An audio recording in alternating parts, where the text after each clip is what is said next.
నాను అందరూ నమస్కారం అండి.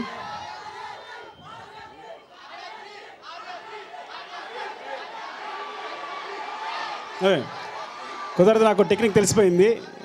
మీరు ఎంత అరిచినా కానీ నా వాయిస్ టీవీలో వినిపిస్తుంది, అందుకబట్టి మాట్లాడేస్తాను. ఇదివరకు భయపడేవాడిని మీరు అరుస్తుండే. Okay, so ya Arya, exactly he is my Arya. Okay, నా ఆర్య కాదు. ఇక్కడ మీరు నాకు చాలా బాధ అనిపించింది. ఇదివరకు బన్నీ ఎక్కడికి వెళ్ళినా ఆర్య ఆర్య అని అరిచేవారు, ఇప్పుడు డీజెడ్ డీజెడ్ అరుస్తున్నారు. కుదరదు, బన్నీ ఎప్పటికీ ఆర్యనే.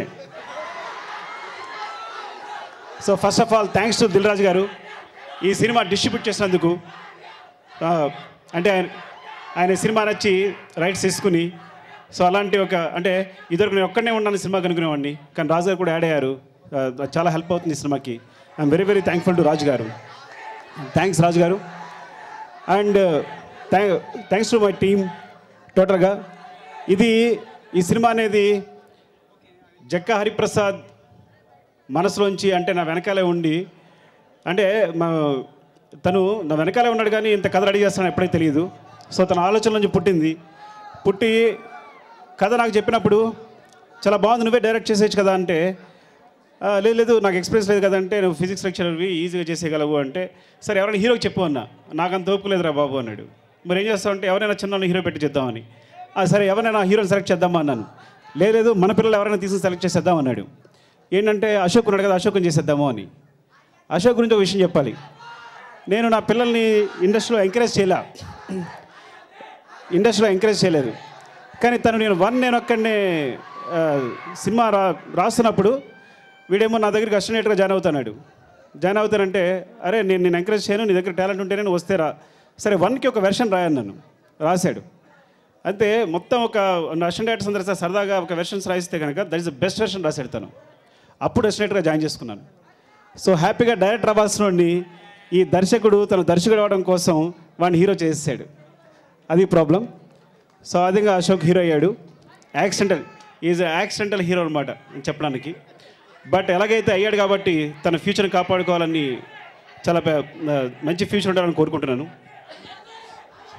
ఇంకా ఎడిటర్ నవీన్ గురించి చెప్పాలి. ఎప్పుడు రాడు, ఈ ఫంక్షన్కి వచ్చాడు నవీన్. అంటే బయట సినిమా అంతా మేము కష్టపడడం కనిపిస్తుంది, కానీ రూమ్లో కూర్చుని దాన్ని తీర్చిదిద్దడంలోనూ అంటే ఎంత శ్రమ ఉంటుందని చెప్పలేము. సో ఎక్కడ చిరాపడకుండా అంత ఓపిక్గా అదే ప్యాషన్ తోటి, అంత పేషెన్స్ తోటి తను అవర్స్ అంటే రోజుల తరబడి నిద్ర లేకుండా వర్క్ చేశాడు ఈ సినిమాకి. చాలా మంచి అవుట్పుట్ ఇచ్చాడు. Thank you Naveen. తను నాకు రంగస్థలం కూడా చేస్తున్నాడు. Thank you Naveen. And next Prem Rakshith. Cinema అనగానే మొత్తం సాంగ్స్ అని అన్న నేను చేస్తానని చెప్పి ఎప్పుడు మనీ అడగడు, ఏమడగడు, ఇస్తాను వద్దంటాడు, అక్కడే కూర్చుంటాడు, వస్తాడు, కూర్చొని చేసి అలాంటి ఫ్రెండ్స్ ఉండడానికి నిజంగా ప్రేమ్ రక్షిత్ లాంటి ఫ్రెండ్ ఉన్నందుకు నేను చాలా ఆనందపడుతున్నాను. తనే కూర్చొని చేశాడు మొత్తం సాంగ్స్ సంబంధించి కూడా. తనకే ట్రైనింగ్ ఇచ్చాడు. డ్యాన్స్ కూడా రాదు అశోక్, యాక్చువల్గా కూర్చోబెట్టి ప్రాక్టీస్ చేయించి కష్టపడి చేయించాడు. థ్యాంక్స్ ప్రేమ్, రవి తమ్ముడు. ఇక బన్నీ. సో మీకు బన్నీ గురించి ఇందాక ఒక విషయం చెప్తా అనుకున్నాను, కానీ ఆ విషయం రాజు రివీల్ చేశారు. మీకు ఇంట్రెస్టింగ్ మ్యాటర్ చెప్తా, మీరు కామ్గా ఉంటే ఇంట్రెస్టింగ్ మ్యాటర్ చెప్తాను. నేను బన్నీకి థ్యాంక్స్ చెప్పను, ఎందుకంటే బన్నీ నా వల్ల హీరో అయ్యాడు.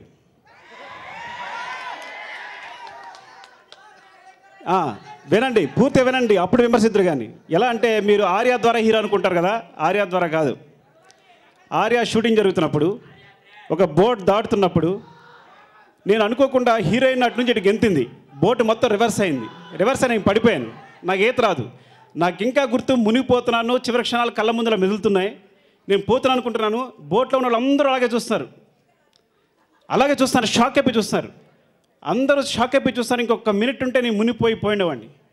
ఆ క్షణంలో ప్రాణాలు తెగించి దూకినవాడు బన్నీ. నాకు ఇంకా తెలుసు ప్రాణం పోతున్నప్పుడు ఎలా ఉంటుందో, పరిస్థితి ఎలా ఉంటుందో, కళ్ళ ముందు దూకడం. కానీ అంతకన్నా నెక్స్ట్ మ్యాటర్ చెప్తాను చూడండి. నేను తను దూకిన తర్వాత నన్ను లేపడానికి ట్రై చేస్తున్నాడు పైకి. నాకు ఈత రాకుండా తను లోపల లాగేస్తున్నా. 3 times లాగేశాను. అప్పుడు బన్నీ కూడా పోయిండేవాడు. నేను 3 times బన్నీని ముంచేస్తున్నా బికాస్ నేను సేవ్ అవడం కోసం. అయినా సరే నన్ను మళ్ళీ పైకి లాగుతున్నాడు.